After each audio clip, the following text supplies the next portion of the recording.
Madame, Monsieur, bonsoir. Au menu de notre émission ce soir, le nouveau cadre de partenariat entre le Maroc et le groupe Banque mondiale. Mais avant, voici l'édito.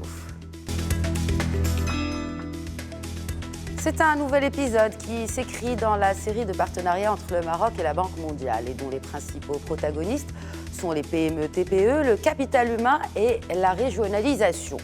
Le scénario s'inspire d'expériences passées qui, oui, après les infrastructures, placent au capital immatériel pour orienter un nouveau modèle de développement, le tout grâce ou pour un nouveau mode de gouvernance. Car oui, l'institution de Bretton Woods pose pour socle fondamental de son nouveau partenariat quinquennal avec le gouvernement du Maroc l'amélioration de la dépense publique et la participation citoyenne. Rien que ça. La Banque mondiale propose ainsi une assistance financière et technique pour accélérer la dynamique économique et dynamiser l'émergence sociale, le tout sur fond de transformation digitale. Peut-on aspirer à une percée technologique tout en maintenant les principes d'ouverture et de libre-échange? Et d'un autre prisme, cela peut paraître contradictoire avec les principes mêmes du libéralisme. Mais en y voyant plus loin, en améliorant les systèmes de santé, de l'éducation et de protection sociale des plus pauvres, le retour sur investissement se traduit en théorie par une économie plus compétitive. Mais alors, comment une PME marocaine peut-elle aspirer à une meilleure compétitivité alors qu'elle est lacérée par l'anxiété des délais de paiement et la concurrence souvent déloyale? Place au débat. Aujourd'hui, j'ai le plaisir de recevoir la directrice des opérations de la Banque mondiale pour le Maghreb, Marie-Françoise Marinelli. Bonjour et bienvenue, madame. Bonjour. Également, et pour représenter le gouvernement du Maroc, le ministre chargé des Affaires générales et de la gouvernance, Lassane Daoudi. Bonjour et bienvenue. Bonjour, merci. Et pour représenter l'institution ou la Société financière internationale, le directeur de l'IFC, Xavier Rey. Bonjour et bienvenue à vous aussi sur le plateau d'Éco-Débat. Bonjour. Alors, avant de parler du nouveau cadre de partenariat, madame Marinelli, peut-être dresseriez-vous un bilan du partenariat passé, donc de 2014-2017, entre le Maroc et la Banque mondiale? Oui, tout d'abord, je dirais que nous avons un partenariat privilégié. La relation entre le groupe de la Banque mondiale et le Maroc date de 1998, donc ça fait longtemps. Et sur la dernière période 2014-2017, je dirais que ça a été en fait une période de transition parce que notre engagement s'inscrivait dans la suite de l'adoption de la nouvelle constitution de 2011 et la banque a aidé le gouvernement à mettre en place une série de réformes fondamentales. À titre d'illustration, je dirais d'abord en ce qui concerne l'environnement des affaires, le Maroc a fait de grosses avancées dans le doing business. Nous y reviendrons certainement. Donc ça se voit. Toujours dans ce même domaine, la mise en place d'un portail Portnet pour les échanges a aussi amélioré donc le cadre des affaires. Mais à côté de ça, nous avons travaillé sur une série de réformes toujours donc portant la croissance et la création d'emplois avec l'amélioration du droit du travail, donc des réformes autour de l'ANAPEC, donc de toute l'intermédiation, si vous voulez, entre l'entreprise et les personnes en recherche d'emploi. Nous avons également donné un appui très fort sur le développement vert et résilient.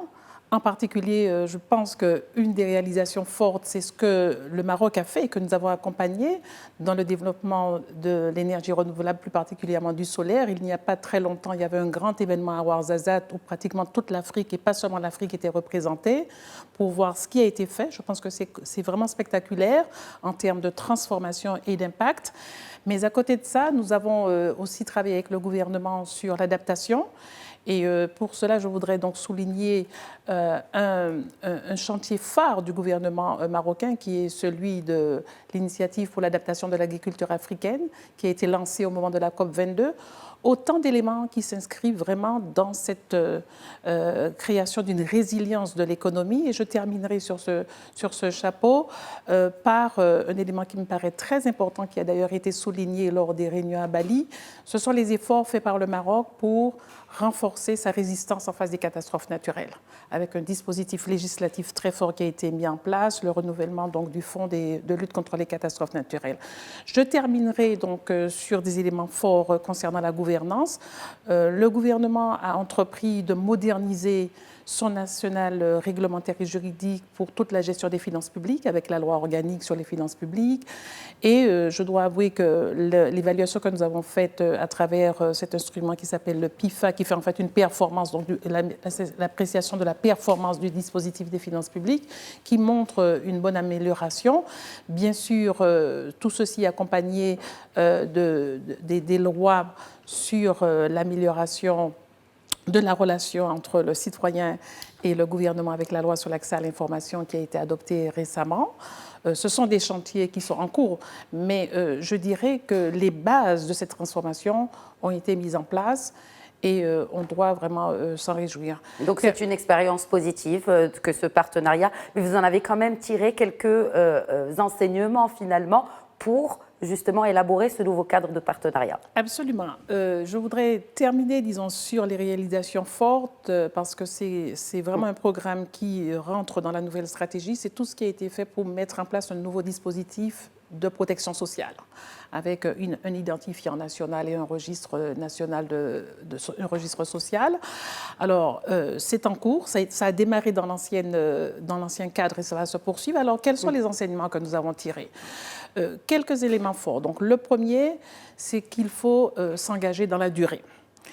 Les engagements que nous avons dans le temps ont beaucoup de résultats. On l'a vu sur des chantiers comme par exemple l'accompagnement de la réforme de la gestion donc, des déchets solides, dans l'eau où nous avons eu un engagement de plus d'une dizaine d'années. On voit donc des résultats tangibles. Quand on rentre et qu'on sort, c'est peut-être plus difficile. Mais quand vous dites, c'est-à-dire, quelle est la période, on va dire, optimale pour justement, quand vous parlez de cette longévité finalement du partenariat? Alors, nos cycles sont de 3 à 4 ans et comme vous le verrez dans le nouveau cadre de partenariat, nous avons décidé d'aller sur 6 ans. Donc, la nouvelle stratégie, le nouveau cadre de partenariat sera donc 2019-2024.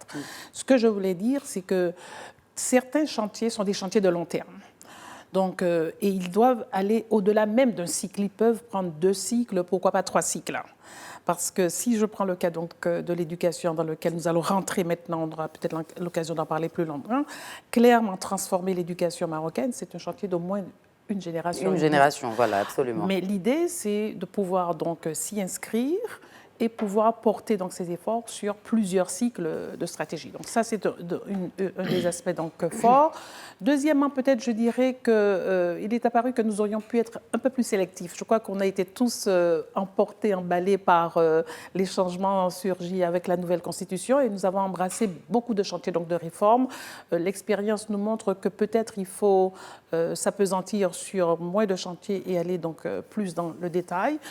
Un troisième élément très important qui va porter la nouvelle stratégie, c'est en fait plus d'engagement citoyen. Donc la participation donc, des citoyens sur les programmes que nous engageons. Un système, via la société civile? Via la société civile et via les bénéficiaires également. Très bien. Pour qu'il y ait donc un feedback beaucoup plus fort.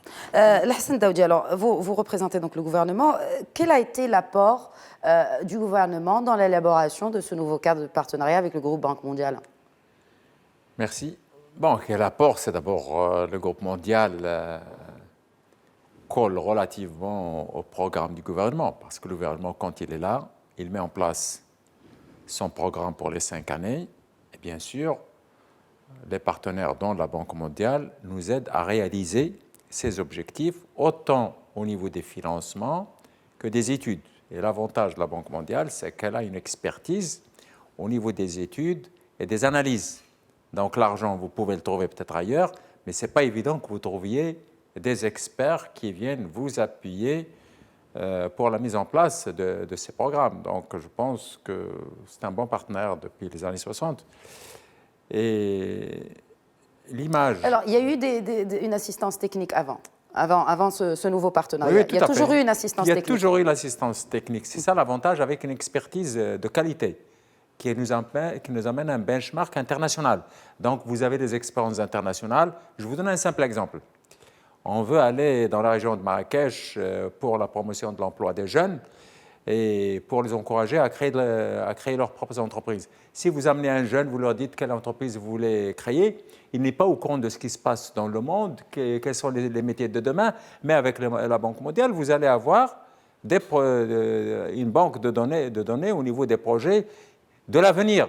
On ne va pas travailler sur les projets du passé, mais de l'avenir. Mais peut-être avec des réalités marocaines, toutefois, M. Daoudi. Non, bien sûr, non. Que les jeunes peuvent faire, c'est-à-dire vous leur donnez... Et que le tissu économique marocain puisse bien aussi sûr, non, c'est évident, il faut adapter, c'est évident. Vous ne pouvez pas amener une innovation où le terrain ne peut pas l'accepter, donc c'est évident qu'il faut l'adapter.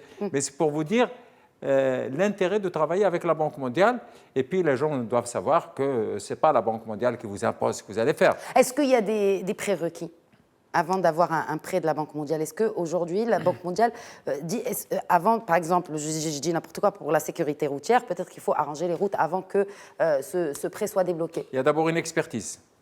Oui, mais bien sûr, le prérequis, c'est une expertise, une étude. La Banque mondiale est un partenaire, donc il faut qu'elle réussisse aussi. Quand elle finance un projet, il faut que ce soit un projet qui réussisse. Donc elle met aussi son expertise pour garantir la réussite du financement. Parce que ce financement, le Maroc doit le rembourser, mais aussi la Banque mondiale a une image. Elle ne doit pas financer des projets qui n'aboutissent pas. Donc c'est gagnant-gagnant.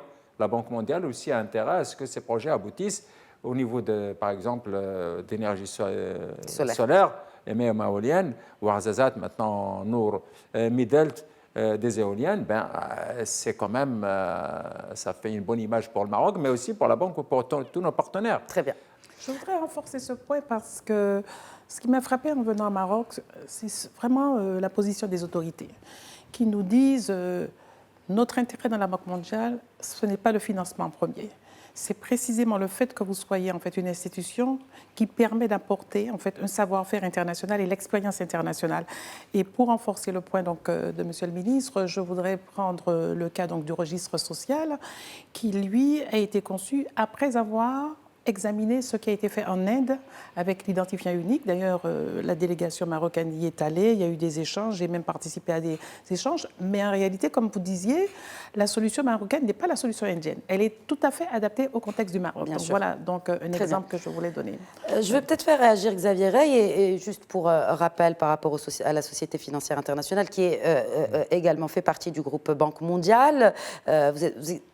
Enfin, en tout cas, l'institution existe au Maroc depuis 1962, détrompez-moi si je fais erreur. Et vous avez établi une nouvelle stratégie. Bon, on ne reviendra pas quand même sur l'historique depuis 1962, mais depuis janvier 2018, vous avez posé une nouvelle stratégie pour le Maroc. Pourquoi ce changement d'approche? Ou peut-être parlez-nous aussi de cette nouvelle stratégie de l'IFC pour le Maroc. Très bien. Donc, tout d'abord, je voudrais dire que cette stratégie n'est pas isolée du cadre de partenariat qu'on a avec le Maroc. Cette stratégie, elle s'inscrit vraiment dans ce cadre de partenariat. Et pourquoi une nouvelle stratégie? Parce qu'on veut faire plus et mieux au Maroc. On estime que pour un pays avec les opportunités qu'il y a dans le secteur privé au Maroc, la SFI ne faisait pas assez. Et que si on veut vraiment ce nouveau modèle économique, il va falloir aller chercher une croissance non pas de 2-3%, mais de 5%. Et comment on peut faire ça? C'est grâce au secteur privé. Mais le secteur privé, pour qu'il décolle, il a besoin d'un environnement qui soit propice pour son décollage. Donc cette nouvelle stratégie, son objectif, c'est de faire décoller le secteur privé et d'atteindre cette croissance de 5%. Et on a en gros 4 leviers. Le premier levier, c'est l'environnement des affaires, on en reparlera peut-être. Certainement. Parce qu'il faut faire, on dit que le Maroc, c'est le plus beau pays du monde, mais il faut faire que le Maroc, c'est le plus beau pays pour investir au monde. C'est votre rôle aussi d'apporter ces investisseurs pour investir au Maroc. Oui, mais pour qu'ils viennent, il faut que le cadre des affaires soit propice. Et c'est vraiment là sur lequel on va travailler avec le gouvernement. Le Maroc a fait d'énormes progrès, passé de 130e au 60e dans ce classement de l'environnement des affaires. On peut encore aller plus loin, on peut aller être 50e. Si vous êtes 50e, vous êtes vraiment dans vraiment les pays excellents. Et ça va faire une différence. Alors voilà, quelle est notre stratégie? Je vous dis brièvement 4 points. Le premier point, donc, c'est relancer la dynamique du secteur privé par l'environnement des affaires. Le deuxième point, c'est les compétences humaines, c'est-à-dire qu'on ne peut pas formation. avoir la formation, on ne peut pas avoir... Aujourd'hui, un des grands problèmes des entreprises, on voit dans le classement, c'est les enquêtes d'entreprise, c'est la qualité de la force de travail. C'est-à-dire pourquoi il n'y a pas d'emploi, c'est aussi parce qu'il n'y a pas de compétences. Donc améliorer la compétence, donc, avec un focus sur les jeunes et sur les femmes. Donc ça, c'est la deuxième dimension de notre stratégie. La troisième dimension, c'est l'accès au financement. Ça aussi, on le voit dans les enquêtes. Il n'y a pas assez d'accès au financement.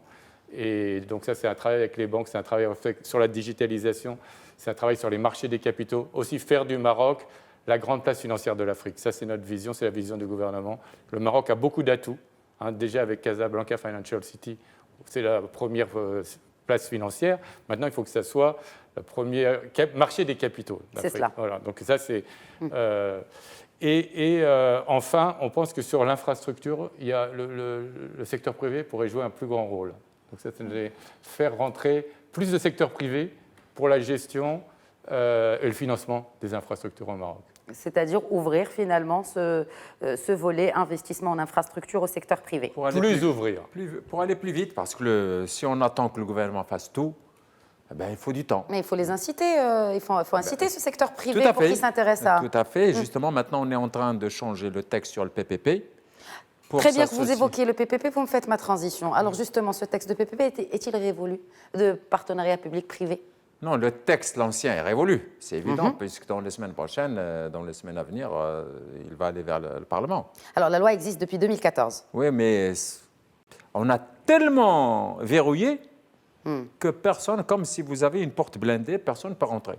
Et notamment dans le solaire. Donc on a Bien beau sûr, investir, si on ne peut pas ouvrir cela au secteur privé, Tout à fait. Non, ça ne peut pas créer autant de valeur qu'espérer finalement par ces Il y a investissements. tellement d'autoroutes à faire qu'au rythme où on réalise l'autoroute, c'est trop long pour aller équiper le Maroc en autoroute, en port et ainsi de suite. Mais si vous avez du partenariat entre l'État et le privé, vous allez encore plus vite. Et si vous mettez, au lieu de mettre 50, vous allez mettre 100. Et si au lieu que le gouvernement mette 100, peut-être avec le privé, on va mettre 200. Donc automatiquement, il faut courir aussi vite au moins que les autres, sinon plus vite, parce que la compétition internationale ne vous attend pas. Si vous ne faites pas l'infrastructure nécessaire, d'autres vont le faire. Donc c'est la course pour aller plus vite que les autres. Doing business, c'est la même chose. Il faut aller vite, parce qu'on croit qu'on avance, mais si les autres avancent plus vite que vous n'avancez pas. Donc, vous parlez du classement de Doing Business, où le Maroc a gagné 9 places cette année. L'infrastructure, les textes, la formation, tout, il faut courir plus vite que les concurrents. Sinon, vous allez à mon sens, le PPP, le problème, c'est pas... La loi, c'est bien, si on la loi s'améliore. le PPP aujourd'hui déjà. La PPP, c'est soit le gouvernement peut faire tout seul. Voilà, parce qu'il y a 3 étapes. Il y a soit le gouvernement partenariat fait tout seul, public et privé. Voilà, déjà. donc, voilà. Et moi, j'en rajoute un quatrième. Mais bon. Déjà, soit le gouvernement peut faire tout seul, soit il peut associer le privé. Donc, c'est ça le partenariat public-privé. C'est associer le privé à la réalisation des infrastructures ou des services. Donc, et le privé peut jouer 3 rôles, soit dans la construction de l'infrastructure, soit dans la gestion de l'infrastructure, ou de la maintenance, ou soit la maintenance et le financement. Et le financement. Allez, on va dire gestion et maintenance et financement. Très bien. Voilà. Et donc, les PPP combinent les 3, les PPP, finalement, c'est quoi? C'est un contrat. Un PPP, c'est un contrat entre le gouvernement et un privé pour exécuter ces 3 choses. Une combinaison. Donc, tous les PPP sont différents, parce que tous les contrats sont différents. Donc, c'est pour ça que c'est compliqué. Parce que le quatrième C'est pour ça que je demandais la définition, parce que finalement, il n'y en a pas une qui... ça diffère, finalement. Exactement. Et le quatrième P, c'est préparation. Parce que pour que les PPP réussissent, il faut une très bonne préparation, il faut des études préalables et une bonne structuration. Ça, c'est compliqué à faire. Est-ce que pour élaborer la loi, justement cette nouvelle loi sur les PPP, la Banque mondiale a été sollicitée? Eh bien, pour son expertise. L'expertise, on a sollicité un peu les expériences parce qu'on a vu un peu ce qui se passait en Jordanie, ce qui se passait au Mexique. Ouais. On a vu beaucoup de... Il y a un benchmark qui a été fait pour voir ce qui se passe dans le monde. Juste une petite question, M. Daoudi. Quand on benchmark, est-ce qu'on prend des pays avancés? Est-ce qu'on prend des pays qui ont plus ou moins la même composition que notre économie, en l'occurrence? Comment on fait ce benchmark? Il faut prendre à la fois les gens qui ont échoué et les gens qui ont réussi. Exactement. Parce qu'il a échoué pour qu'il ait échoué. Il a réussi. Pourquoi il a réussi? Et on vous dit, la réussite, c'est la somme des échecs. Ne pas reproduire les échecs des autres. Donc, il faut les connaître. Peut-être même les les biais. Même les gens qui ont échoué, il faut savoir pourquoi ils ont échoué pour éviter dans votre texte. Donc là, automatiquement, vous voyez un peu tout ce que vous avez sous la main. Donc, puisque justement, on a une expertise internationale qui nous aide à faire cela. Alors, il faut peut-être revenir à ce nouveau cadre de partenariat. Donc, on a 3 axes principaux. Renforcer le capital humain. Il s'agit aussi de créer de l'emploi. C'est un peu 2 axes qui sont plus ou moins corrélés. Et l'aménagement du territoire résilient qui profite à tous. Donc, finalement, l'humain est au centre de ce nouveau cadre de partenariat. Et comme quoi, même la plus haute autorité de l'État au Maroc, Sa Majesté le Roi Mohammed VI, n'a cessé de le répéter dans différents discours. Alors, quelle est la première étape finalement? À quoi doit-on s'attaquer en premier?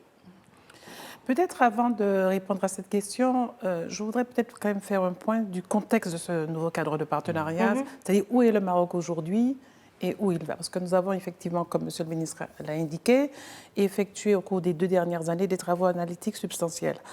Et peut-être il faut dire que pour nous, le Maroc a un tournant historique de son développement parce qu'il a réussi au cours des 15 dernières années à faire une grosse avancée dans les infrastructures, qui sont des infrastructures maintenant de classe internationale, quand on les compare. Il a réussi à réduire la pauvreté, parce qu'on a maintenant un taux d'extrême pauvreté qui est pratiquement donc, éliminé aujourd'hui. Il y a évidemment des disparités sociales et territoriales. Il y a des problèmes, c'est pas pour dire que... Mais je crois qu'il faut montrer, disons, ces réalisations. Et surtout, le Maroc a réussi à accélérer son processus de convergence avec l'Europe. Mais qu'est-ce qu'on a constaté au cours des dernières années, des 5 dernières années? Convergence avec l'Europe et avec l'Afrique également. Oui, bien sûr. C'est-à-dire convergence plutôt pour se positionner donc, sur l'Europe. Et l'Afrique, c'est l'ouverture. C'est l'intégration donc, économique. On peut se positionner aussi sur des pays africains qui, notamment en temps de crise en Europe, ont enregistré des taux de croissance extraordinaires. Enfin, je veux dire, l'Afrique peut être également prise en exemple. L'Afrique peut être prise en exemple. Vous savez, j'ai passé 15 années de ma vie à travailler sur l'Afrique subsaharienne, donc je connais très bien le continent. Et c'est vrai qu'on a eu une décade, d'ailleurs 2000, qui a été très positive pour l'ensemble du monde, d'ailleurs, y compris donc l'Afrique.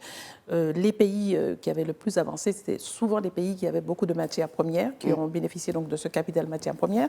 Mais pour revenir donc au Maroc, le point que je voulais faire, parce que je crois que c'est important pour les téléspectateurs de voir où est le Maroc aujourd'hui. Donc c'est d'un côté toute cette grosse avancée et en même temps ces défis sur le capital humain, parce que je voulais y arriver.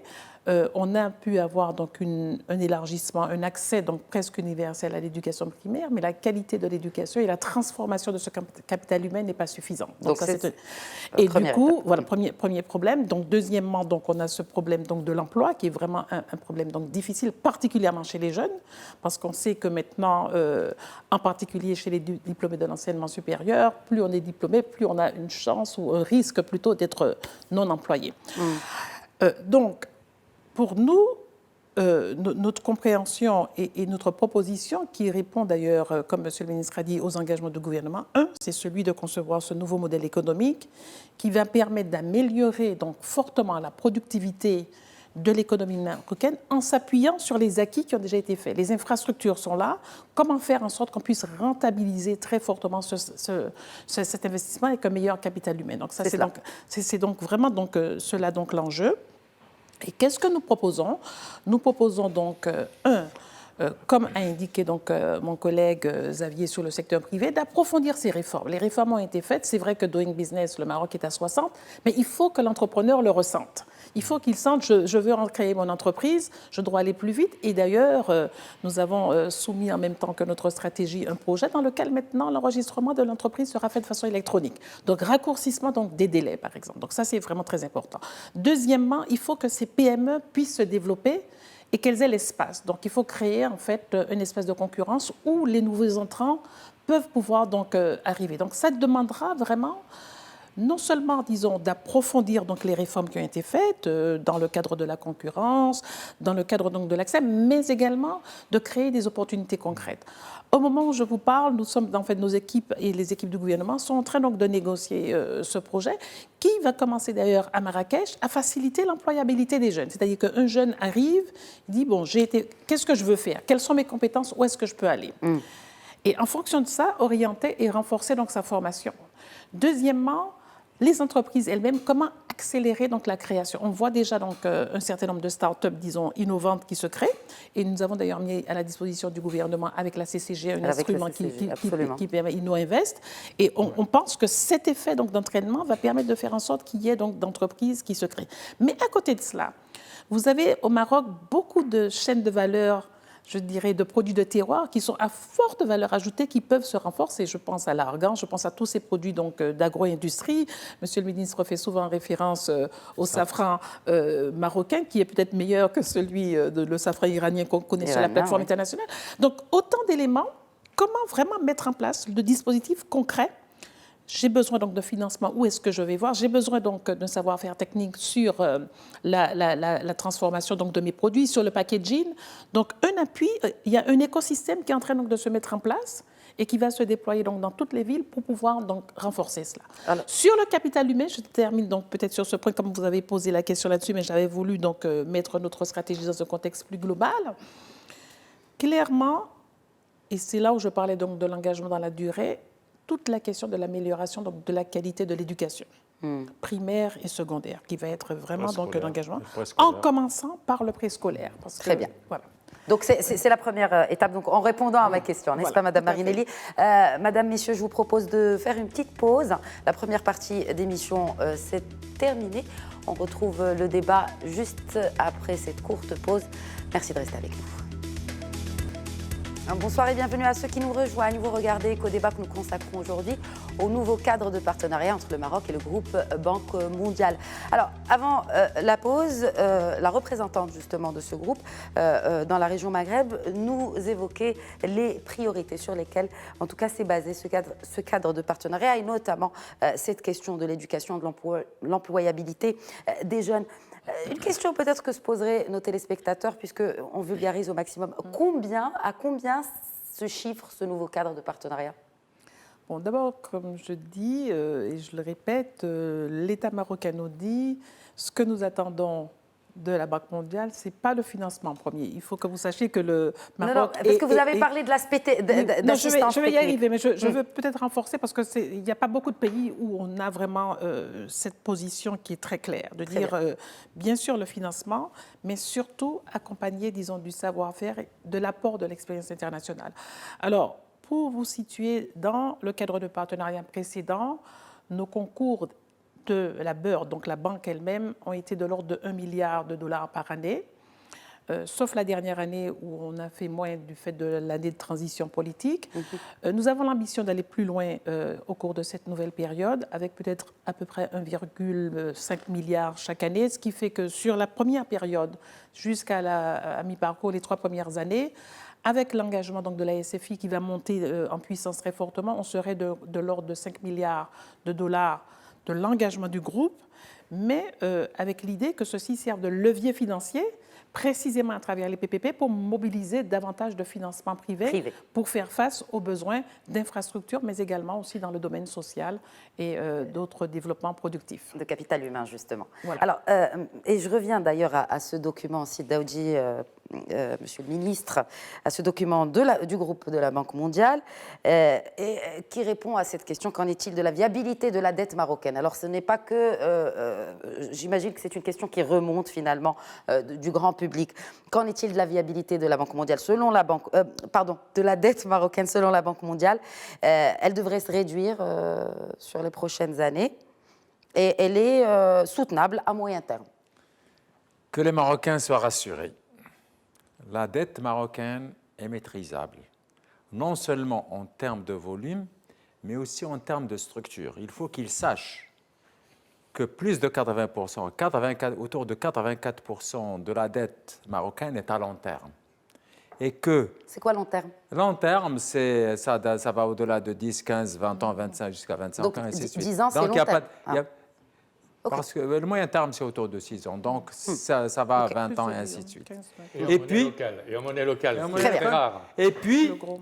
75% est à taux fixe, c'est-à-dire il n'y a pas de taux variable comme ça s'est passé dans la crise, la dernière crise, c'est-à-dire les taux ne vont pas changer. De C'est 2008 des taux en fixes. Europe. 75%, Très bien. c'est des taux fixes, on les connaît, pas de problème. Donc il n'y a que 25% qui est variable. Donc le Maroc n'a pas de problème d'endettement. Et puis comme le Maroc avance et comme son PIB augmente plus vite que l'endettement, donc la dette va régresser en termes de pourcentage par rapport au PIB. Et les Marocains doivent être rassurés à ce niveau. On n'est pas là pour plus de surendettement. On était obligé de s'endetter en 2008-2009 parce qu'il y avait la crise. Il fallait encourager la demande, mais l'économie marocaine s'est stabilisée, l'inflation est stabilisée, le dirham, là, Dieu merci, il est flexible, ça ne bouge pas tellement, il est stable. Donc, il y a une confiance dans l'économie marocaine. Donc, on n'a plus de problème de financement. On peut emprunter là où on veut. Il n'y a pas de problème. Mais les avantages de la Banque mondiale, c'est des taux plus réduits que les autres et puis l'expertise qui l'accompagne. Alors, parce que l'une des craintes justement de l'opinion publique, c'est comment on rembourse ces dettes. Si on investit en infrastructure, le retour sur investissement n'est pas... Donc, comment l'État finalement rembourse ces dettes? Non, ça... Puisque vous évoquez cette question de dette, Oui, tout à fait. sans tenir compte du bailleur. Ben, quand vous avez de la croissance, automatiquement... À 3%? Oui, même à 3%, votre endettement augmente à moins de 3%. Donc, automatiquement, vous réduisez le taux d'endettement du pays. Très bien. Et il ne faut pas que l'endettement augmente plus vite que le taux de croissance économique. Et puis, je pense Ce qui n'est pas le cas aujourd'hui. Pourquoi il n'est pas le cas? Parce que, bon, on va rentrer dans un autre débat. Non, puisqu'on parle de gouvernance... Attendez, oui, j'arrive. Parce que jusqu'à 2011, on a fait des taux respectables. Parce qu'on s'est endetté, on a injecté beaucoup d'argent. Mais après, il fallait justement consommer le volet négatif de cet endettement. Eh bien, il fallait réduire les investissements en 2015, 15 milliards. Il fallait payer l'ONE 18 milliards. Il fallait payer les impayés des écoles qui n'ont pas été construites 9 milliards. Aujourd'hui, le butoir, c'est 40 milliards. Donc, on est en train d'éponger l'impact de cette période. C'est positif, hein, c'est pas, je ne critique pas. Parce qu'on est sorti de la crise quand même stable. Parce que les pays qui n'ont pas fait la même chose ont subi beaucoup plus fortement l'impact de la crise. Donc, il fallait passer par cette période pendant 2008, 2009, 2010, il y avait une crise mondiale. Donc, mais, mais quand on parle aujourd'hui justement de la gestion de d'abord de cette dette, mais aussi du budget finalement, est-ce qu'aujourd'hui on est capable de dire que si on investit plus dans le social, ça ne risque pas, et que la croissance finalement on ne prévoit pas non plus un taux de croissance de 6% pour 2020, est-ce qu'aujourd'hui ça n'aurait pas de répercussions sur, vous savez, dans les pays sur les entreprises peut-être, dans sur les pays citoyens, asiatiques, en termes de fiscalité, puisque les assises de fiscalité arrivent bientôt. dans les pays asiatiques, l'alphabétisation a amené 1,5 à 2% de PIB. Sur combien de temps? Mais justement, sur combien de temps? Maintenant, on gère le Maroc. Et ouais, Donc maintenant, on a du 2,5, de 3%, c'est au moins garanti. Maintenant, c'est comment aller vers un train de 5%. Eh bien, on est en train de lancer les bases au niveau technologique, au niveau... Aujourd'hui, on le dit aux Marocains, on va dépasser l'Italie en termes de voitures. L'aéronautique. Donc, vous jetez les bases, d'abord, d'une capacité de financement plus grande parce que notre balance de paiement va s'équilibrer petit à petit. Et si vous arrivez à équilibrer votre balance de paiement, vous aurez plus de financement. Et si vous améliorez l'enseignement, vous allez capter plus d'investissements. On est déjà les premiers en Afrique en termes d'investissements étrangers. Donc, on va encore améliorer si on améliore la qualité de notre formation. Donc, ça peut être 2 ans, 3 ans, ça peut être là. Très bien. Alors, je vais juste renforcer un peu si vous m'autorisez. C'est-à-dire parce que les Marocains ne savent pas ça. C'est qu'en fait, ils ont le cadre, macroéconomique, un des meilleurs des pays émergents. Oui. Je vais vous poser une question. Est-ce que vous savez la moyenne d'inflation du Maroc depuis 2000 jusqu'à 2017? Alors, ça ne Et l'inflation, c'est très important parce que c'est le pouvoir d'achat des gens. C'est le pouvoir d'achat. Donc, Ça ne dépasse pas les 2%. C'est 1,6%. Voilà, c'est cela. Je ne pense pas qu'il y ait un autre pays dans le monde qui a réussi à faire ça. Donc, c'est-à-dire que le cadre Le macroéconomique... sacro-saint, c'est les équilibres macroéconomiques, on le sait. Mais qu'en et la est-il de la croissance? Et la deuxième chose, c'est que c'est investment grade. Hein, C'est c'est-à-dire cela. qu'il n'y a que deux pays en Afrique qui sont investment grade. Hein. Oui, Et c'est le Maroc, et ce n'est pas l'Afrique du Sud, c'est le Botswana. le Botswana. Donc, et ça permet au Maroc, justement, pour ses investissements, de ne pas uniquement compter sur l'État, mais aussi faire venir le privé. Parce que le privé il va venir de manière beaucoup plus facile dans un pays qui est investment grade que dans un pays qui ne l'est pas. Alors, en parlant d'investment grade, juste, non, puisque vous évoquez le investment grade, oui, peut-être que vous vouliez réagir, Madame Marinelli. Non, je voulais juste ajouter que, bon, si on regarde, disons, le modèle de croissance du Maroc des 15 dernières années qui a été tiré par l'investissement public intérieur, c'est juste pour faire le lien avec la discussion qu'on a eue précédemment sur le PPP. L'ambition du Maroc, telle que nous la comprenons maintenant, c'est de précisément pousser en fait un investissement qui soit beaucoup plus important par le secteur privé et qui aussi promeut l'investissement direct étranger pour pouvoir agir donc, sur ce taux de croissance pour l'élargir. En d'autres termes, peut-être il faut sortir, disons, d'un cadre stabilisé qui est confortable, 3% de croissance, pas d'inflation, une dette stabilisée pour pousser un investissement qui va se traduire par une amélioration donc, de la productivité et qui, in fine, pourrait en fait générer plus de croissance. Donc il faut prendre plus de risques, vous dites, Madame Marinelli. Il faut prendre un peu plus de risques, mais il faut en même temps travailler sur la productivité pour que la nouvelle croissance qui est souhaitée, pour aller donc à ces 5-6, soit générée par ces gains de productivité qui pourront être faits par le social. Parce que j'ai l'impression que vous aviez un petit peu un doute sur l'investissement. Ah non, aucunement. Donc, voilà. Je le disais d'ailleurs dans mon édito, de toute façon, le retour sur investissement sur le social et sur l'humain, finalement, il n'est plus à démontrer. Voilà. C'est pas moi qui et ça va vraiment contraire. porter donc, le pays, selon nous, donc, dans les 10 prochaines années. Alors, je voudrais revenir à présent au climat des affaires, puisque vous l'avez évoqué en première partie d'émission, Monsieur Rey. On parle du Maroc qui a gagné beaucoup de place dans cet indice Doing Business, de la Banque mondiale d'ailleurs. On est 60e, on a gagné 9 places en une année, c'est un véritable exploit. On va gagner encore 4 points immédiatement. Ça réjouit le gouvernement, hein. À chaque Doing Business, Mais c'est la compétition, c'est la course. C'est la compétition. Alors c'est intéressant, parce que si on voit que, un exemple, la Chine, par exemple, est très très mal placée dans son classement Doing Business, vers les centièmes ou même plus. Pourquoi la Chine attire autant de capitaux étrangers et d'investissements alors qu'elle est aussi mal placée dans le Doing Business? Si vous avez le marché chinois. Je demande à M. Rey. C'est la croissance, c'est la taille du marché. Parce qu'il y a plusieurs critères pour attirer les investisseurs. Mais encore une fois, le doing business, ce n'est pas tout. Hein. Le doing business, c'est un prisme. C'est un prisme qui est important. Oui. Mais au Maroc, il y a des choses qui marchent moins bien en dehors du doing business, qui ne sont pas dans le doing business. C'est l'accès aux finances, qui y sont, mais pas de manière totale. C'est la dynamique entrepreneuriale et la capacité d'exporter. Hein, la dynamique entrepreneuriale, c'est-à-dire la capacité de créer une entreprise, le taux d'investissement du privé, que le privé croit dans sa propre économie et investissent au Maroc. Donc, je ne parle pas uniquement des étrangers, mais on a des taux d'investissement du privé marocain qui ne sont pas suffisants. Oui. Hein. C'est-à-dire que les acteurs privés marocains, beaucoup de l'investissement, malheureusement, il va dans le non-productif, il va dans l'immobilier, il va dans la construction, au lieu d'aller dans les valeurs sûres. Enfin, et en Chine, il n'y a pas de grève. En Chine, il n'y a pas de grève. Hein. Et puis les salaires étaient trop bas, il faut savoir. Bon, les choses ont bien changé depuis. D'ailleurs, la Chine délocalise.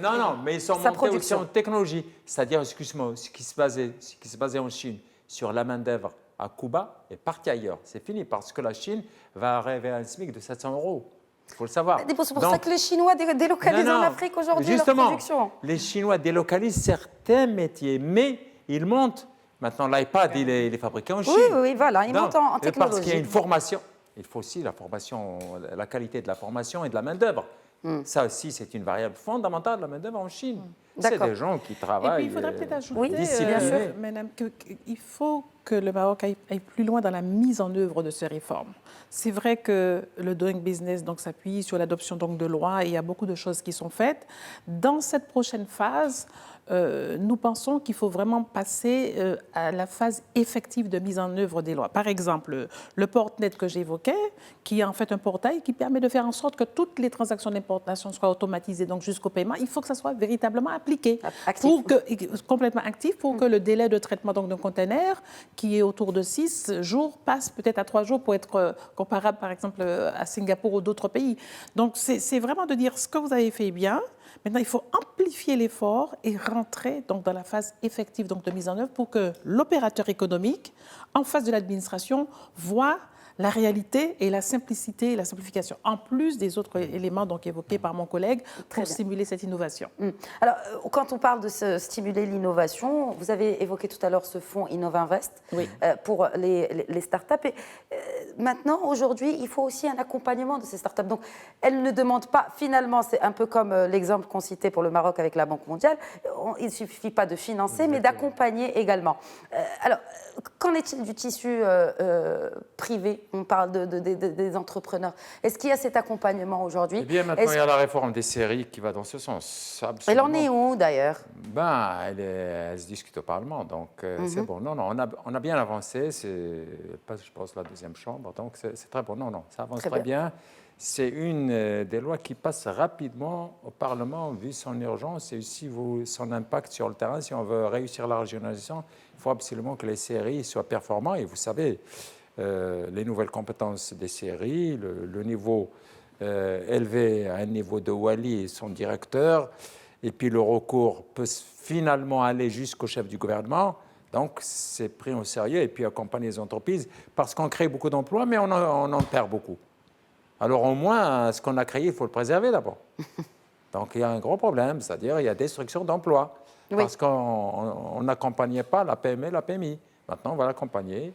Et je pense que les séries seront bien placées pour ça, au niveau local. C'est-à-dire qu'il y a une proximité au niveau local. Alors, bon, c'est bien tout cela. On revient encore une fois à ce nouveau cadre de partenariat et notamment à cette question de région, puisque vous en parlez. Comment c'est très intéressant ce point que vous avez soulevé, parce que les réformes sont là, mais elles sont difficilement... Alors, on parle d'une régionalisation avancée.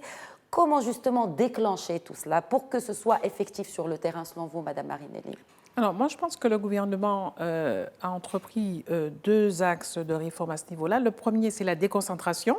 Donc, faire en sorte que les services centraux soient beaucoup plus opérationnels donc, sur le terrain. Et alors, donc, pour rester vraiment dans du concret par rapport à la question de l'entreprise, ce programme que le gouvernement est en train donc, de mettre en œuvre en phase pilote à Marrakech va faire en sorte que il y aura, disons, non seulement dans la ville principale, mais dans les petites villes de la région de Marrakech, des centres d'accueil de l'entrepreneur.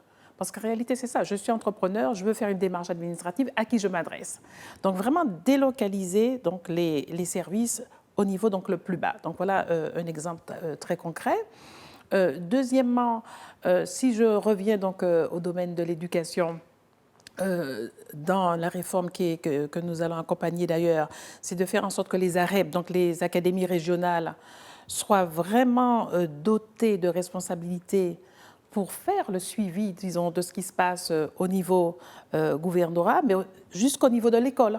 Que le directeur de l'école ait une responsabilité par rapport donc, à la performance de ses enseignants, par rapport aux résultats. Donc, c'est vraiment de faire en sorte que les ambitions qui sont au niveau national soient déclinées au niveau régional, déclinées donc au niveau local, pour qu'il y ait une réaction beaucoup plus rapide.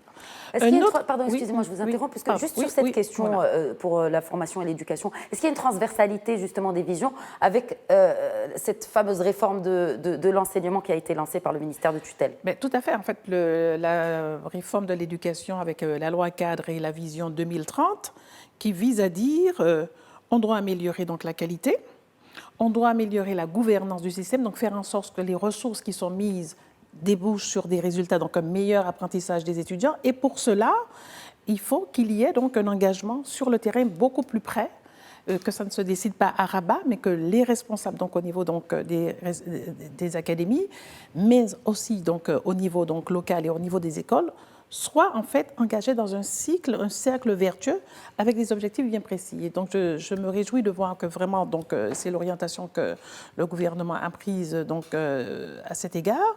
Et au moment même où je vous parle, nos équipes respectives sont en train donc d'ailleurs de négocier un programme qui va vraiment se concentrer sur ces aspects. Comment donc améliorer, de faire en sorte, avec des indicateurs de résultats, on n'est plus donc dans des projets d'investissement où on vient financer de l'infrastructure, mais qu'il y ait une sorte de transformation. Comment on fait l'évaluation donc de la performance d'un enseignant? Comment on organise la formation donc d'un enseignant pour la petite enfance, parce que c'est une approche totalement donc différente. Donc non seulement au niveau des méthodes pédagogiques, mais au niveau donc du référentiel d'évaluation donc des résultats. Donc vraiment, c'est un petit peu donc l'idée donc de descendre au niveau local. Par le bas. Alors, un autre point donc sur la décentralisation, la régionalisation très intéressante. Nous avons d'ailleurs commencé dans le cadre du partenariat ancien une expérience avec la ville de Casablanca, pour aider donc la ville à mieux gérer son budget, à mieux gérer donc l'environnement des affaires. Il faut savoir que la Banque mondiale a prêté quelque chose comme 200 millions de dollars, 200 millions de dollars à Casablanca. Mais c'est un financement qui est de nouveau axé sur les résultats. Comment on veille à ce que, par exemple, l'obtention donc, des permis de construire, les délais soient réduits. Donc, il y a toute une automatisation donc, du dispositif qui a été mise en place. Comment faire en sorte que la ville mette en place un système budgétaire qui lui permet de lever des fonds privés pour pouvoir assurer son développement. Comment, en fait, la ville améliore la performance donc, des services de base. Par exemple, dans les villes de Noisseur, donc dans le Grand Casablanca, il y aura une amélioration de l'accès à l'eau.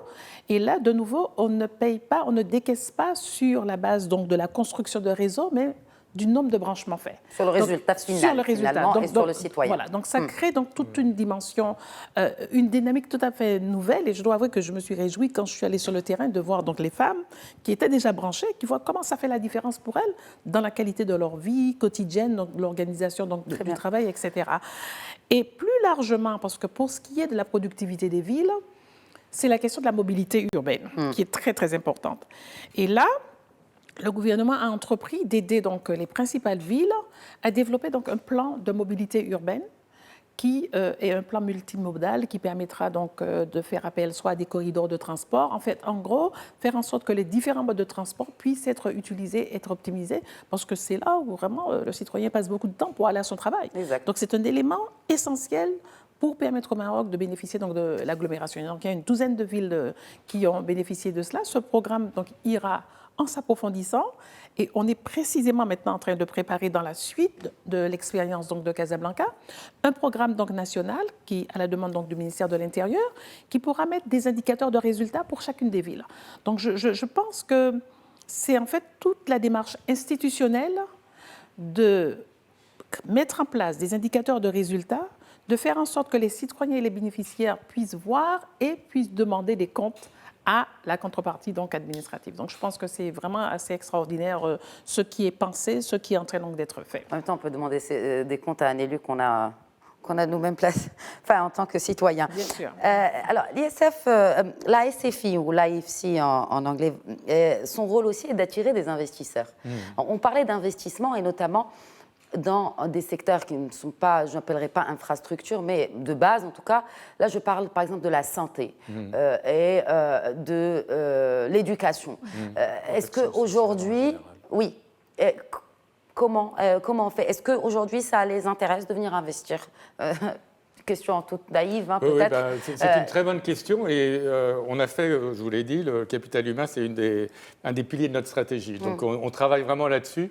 Dans l'éducation, oui. Parce qu'en fait, le cadre est bon et il y a beaucoup, on ne va pas dire beaucoup, mais il y a des opérateurs internationaux qui ont envie d'aller au Maroc et pour apporter de nouveaux modèles, des nouveaux modèles notamment dans la formation professionnelle, dans les formations courtes ou les écoles de coding. Voilà, il y a tout un tas de choses qu'on va pouvoir faire. La loi, La loi est relativement bonne. On n'a pas de problème avec la loi. Il y a déjà beaucoup d'investissements. Voilà. Et donc, il y a aussi un autre mouvement, c'est le Maroc qui investit en Afrique. Vous avez vu H&M qui a été racheté par le groupe La Salle, où il y a un partenariat, le collège La Salle, et donc qui maintenant développe tout un réseau d'écoles en Afrique, il y a aussi UPM qui va créer une université de médecine au Sénégal. Donc ça va dans les deux sens dans l'éducation. Et ça, c'est très bien.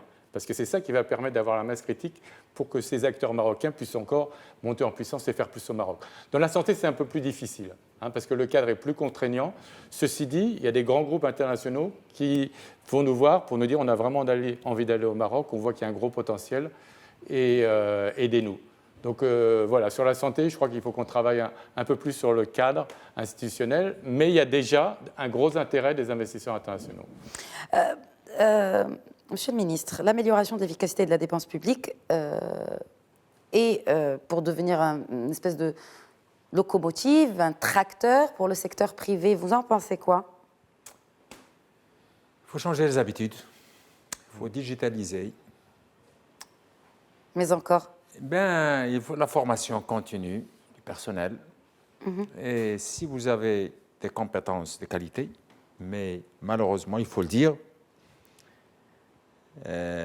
l'État n'attire pas les hautes compétences parce que les salaires dans l'administration sont beaucoup plus faibles que dans le privé. Le privé vous pique les compétences. Mais maintenant, les compétences sont piquées même à l'extérieur. Pour reprendre votre expression, mais c'est normal. Par d'autres institutions privées internationales. Même internationales, vous avez les Portugais qui parlent aux États-Unis, les Français qui parlent aux États-Unis. C'est toujours les vases communicants à l'international. Maintenant, il faut que la formation soit bonne. Si la formation est bonne à la base, il faut que ce qui reste soit très bon aussi. Donc, c'est pour cela qu'il faut prendre à la base le préscolaire et remonter pour qu'on ait une nouvelle génération de compétences et large. Parce que ça ne veut pas dire qu'on n'a pas de compétences maintenant. Pas du tout. La preuve, c'est qu'ils partent. Ils sont attirés. Mais le nombre est limité. Maintenant, il faut élargir. Donc, il faut avoir du quantitatif et du qualitatif. Eh bien, c'est l'œuvre du gouvernement aujourd'hui, c'est avec nos partenaires. Vous savez, maintenant, il y a 700 000 enfants qui ne vont pas au préscolaire. Et la Banque mondiale, il y a un financement de 300 millions de dollars pour justement s'occuper de ces enfants. Et c'est pour cela qu'il y a l'abandon scolaire. Il y a des enfants à 6 ans, ils n'ont jamais été à l'école. Et puis on lui dit, on le met avec des gens... Donc en fait, l'efficacité de la dépense publique dépend de la formation, c'est ce que vous dites. La formation et bien sûr la digitalisation et le contrôle. Il faut sanctionner. Là où il n'y a pas de sanction, il y a de l'évasion. Vous sanctionnez qui? Toute dérive doit être sanctionnée, c'est évident. La loi doit être appliquée pour tout le monde, à tous les niveaux, si on applique la loi. Et vous avez la qualité de la formation, vous avez la digitalisation, vous avez les conditions requises pour être... Bon, on ne va pas réinventer la roue, on voit ce qui se passe dans les autres, comment les autres ont réussi. C'est comme ça, il faut que les gens aiment leur travail. Il faut que les gens se mettent au travail. Très bien.